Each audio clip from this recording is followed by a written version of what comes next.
Urchin, premier film de Harris Dickinson, que vous connaissez peut-être pour son rôle sulfureux dans Baby Girl aux côtés de Nicole Kidman et qui incarnera bientôt John Lennon sur grand écran. À 29 ans, l'acteur britannique passe aussi derrière la caméra et nous raconte l'histoire d'un SDF qui tente de reprendre sa vie en main. Laura Di Biasio a rencontré Harris Dickinson pour nous.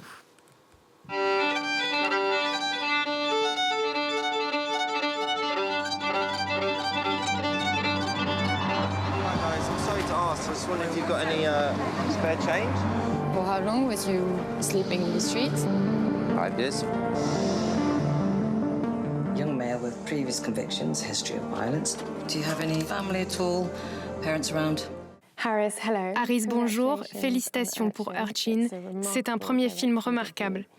Merci beaucoup. C'est brut, c'est beau, c'est déchirant et parfois drôle. À quand remonte ce film pour vous? Et qu'est-ce qui a inspiré le personnage de Mike? Merci. J'ai commencé à écrire et à y réfléchir en 2019. Je connaissais des personnes dans ma vie qui avaient été confrontées à des problèmes similaires. En grandissant, j'ai toujours été assez intéressé par la nature cyclique de l'addiction et du comportement en général, et par la façon dont nous avons tendance à retomber dans des schémas assez répétitifs, n'est-ce pas? Cela m'a toujours beaucoup intéressé. Je me suis toujours soucié du sort des sans-abri et je me sentais assez impuissant face à ces problèmes. Puis j'ai aussi travaillé avec différentes associations et personnes impliquées dans la réforme pénitentiaire. Je voulais simplement trouver un personnage au cœur d'une question très complexe et l'humaniser. I was actually just looking for some work. Any questions? Do we get given lunch? You don't get lunch. You bring your lunch. What's your type, Mike? Just someone I love, I suppose. What do you think we live for, Andrea? Well, happiness, joy, sadness, melancholy. Vous avez grandi dans l'est de Londres. Oui. Le film est très ancré à Londres. Les rues, ses sons, l'atmosphère de la ville. Dans quelle mesure votre propre vie et vos expériences ont-elles influencé le film? En fait, beaucoup de ces lieux sont tout simplement des endroits que je connais très bien depuis mon enfance et que j'ai en quelque sorte classés dans mon esprit en me disant « D'accord, c'est peut-être ici qu'on pourrait tourner telle ou telle scène ». Et bien sûr, le travail de bénévole auquel j'ai participé s'est déroulé dans beaucoup de ces lieux. Donc ce sont des endroits intrinsèquement personnels. Il y a par exemple l'hôtel où Mike travaille, ou le coin d'herbe où il ramasse les déchets. J'ai travaillé dans ces endroits. Donc c'était sympa et logique d'aller là où j'imaginais les filmer. Et maintenant, vous êtes à un moment de votre carrière où vous jonglez entre Hollywood avec Baby Girl, les Beatles avec un biopic à venir, et le monde de la mode avec les campagnes Prada. Et maintenant, ce film indépendant britannique.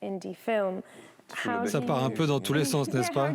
Oui, comment vous le vivez? Ça ne va pas trop ensemble, mais... Comment vous le vivez et vous sentez-vous à l'aise dans tous ces milieux différents? Si, je me sens à l'aise.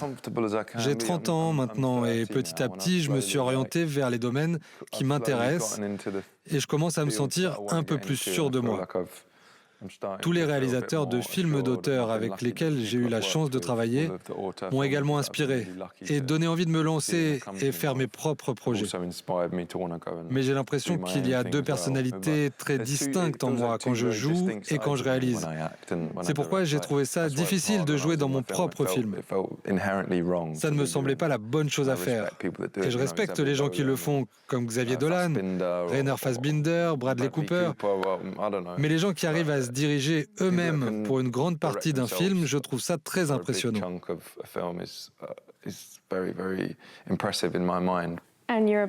Et vous êtes sur le point d'incarner John Lennon, l'une des figures les plus mythiques de la culture moderne.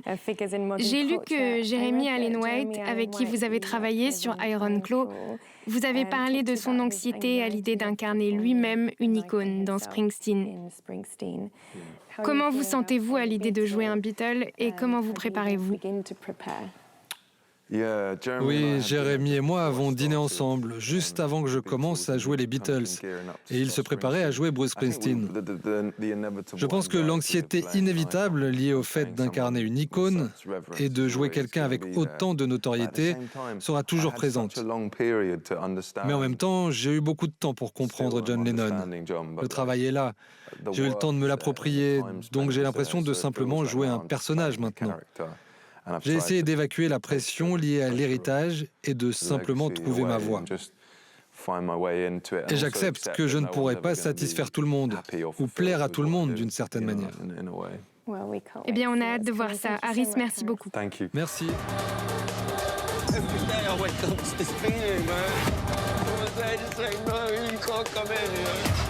No, no, no.